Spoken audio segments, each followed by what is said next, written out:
Hi guys! Habang ako ay nagpapahinga, merong isang pusang tumabi sa akin. Ayan, ginawa niyang kutsyon yung aking dibdib. Siguro sa sobrang laki ng bilbil ko, ginawa niya na akong kama. Ayan, no? Si Lunar, ang sweet niya. Ayan. Miga siya sa kama.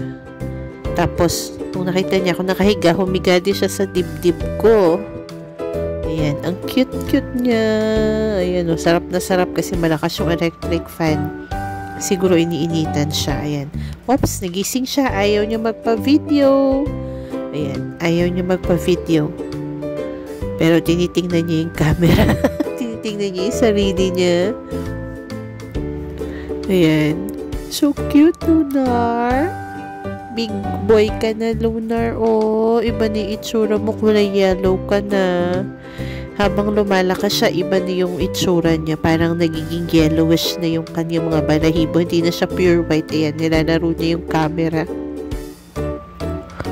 Ayaw niya yata magpa-video. Ayan, oh. Tinitingnan niya yung sarili niya doon sa camera.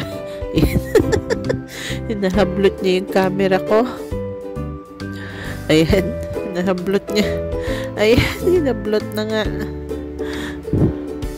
Ayan. Sabi niya siguro, wag mo nga ako i-video dyan, wag mo ako i-content. Bruha ka talagang master ka. Sabi niya siguro, ayan.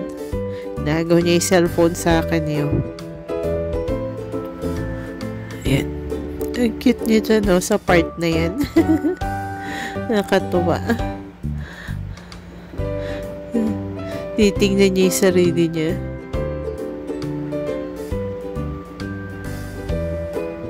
So cute, Lunar.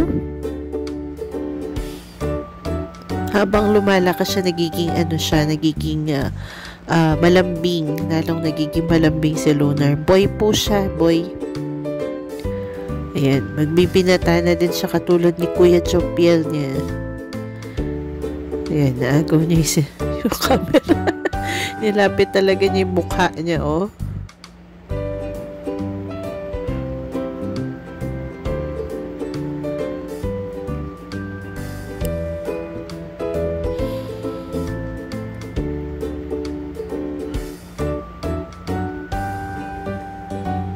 Hanggang dito na lang. Bye! Salamat sa panonood.